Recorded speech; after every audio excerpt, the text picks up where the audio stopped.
আসসালামু আলাইকুম। আমরা আসছি আমাদের সম্মানীয় চাচা আবু হানা হাফেজ সাহেবের গমের ক্ষেত আপনাদের দেখাতে। তিনি নতুন আম বাগানে নতুন জাতের গম চাষ করেছেন, প্রতি বিঘায় যার ফলন 30 মণ। চলুন আমরা তার কাছ থেকে জেনে নেই। তো আসসালামু আলাইকুম। ওয়ালাইকুম আসসালাম। এটা নতুন চাষ করছি আমি। এই যে বেনানা ম্যাঙ্গো লাগাইছি আমের বাগানে।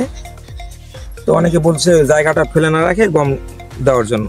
গাছ মোটামুটি লাগিয়ে গেছে, দু একটা গাছ হয়তো একটু সমস্যা হয়েছে, ওটা ঠিক করা যাবে। বেনানা ম্যাঙ্গো এবং বাড়ি ফল 302 পিস আছে। এটা হলো 49 শতক, 1 বিঘা। লোকজনের কাছে শুনছি যারা এগুলো করছে আগে, অনেকে দু একজন। মহেশপুরে একজন লোকের কাছে শুনলাম যে এর সঙ্গে গম ভালো হয়। অনেকে নিষেধ করছিল যে গম দিয়েন না।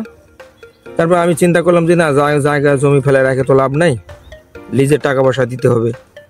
আচ্ছা, এই জন্য এটা তো অফিসিয়াল বীজ, ওরা বলছে 30 মণের কাছাকাছি যাবে খরচ। আমি তো যেহেতু গাছ লাগাইছি, এই গাছের সঙ্গে ট্রাক্টরের চার্জ দিছি 2টা, আর এই যে গম 35 কেজি গম, আর সার দেওয়া লাগছে, অনেক সার দেওয়া লাগছে গাছের জন্য। একটা সেচ দিছে, আর একটা মনে হয় সেচ দেওয়া লাগবে। আচ্ছা, এভারেজে 1 বিঘা মাটিতে কত খরচ হতে পারে?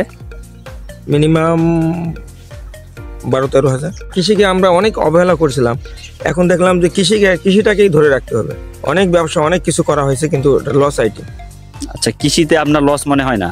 এখন মনে হচ্ছে যে লস হবে না। বাংলাদেশ সরকার যদি কৃষকদের দিকে একটু তাকায়, এই যেমন আলু লাগাইছে যারা, এই আলুটা যদি বাইরে পাঠানোর ব্যবস্থা করে, যারা সরিষা লাগাইছে সরিষা যদি আমাদের দেশের চাহিদা মিটাই বাইরে দিতে পারে, তাহলে আমাদের দেশের জন্য, সবার জন্য মঙ্গল।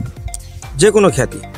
তুমি আসছো এই কুমড়ো এলে, অনেক ধন্যবাদ তোমাকে। হঠাৎ করে তোমার সঙ্গে দেখা, তুমি আবার, আমি ইরি করবো সরষার পরে, তুমি ওই জমিতে আবার আসবে ইনশাল্লাহ। তোমাকে যেন সুন্দর একটা ইরির স্কিম দেখাতে পারি ইনশাআল্লাহ। ইনশাল্লাহ। আসসালামু আলাইকুম। ওয়ালাইকুম আসসালাম।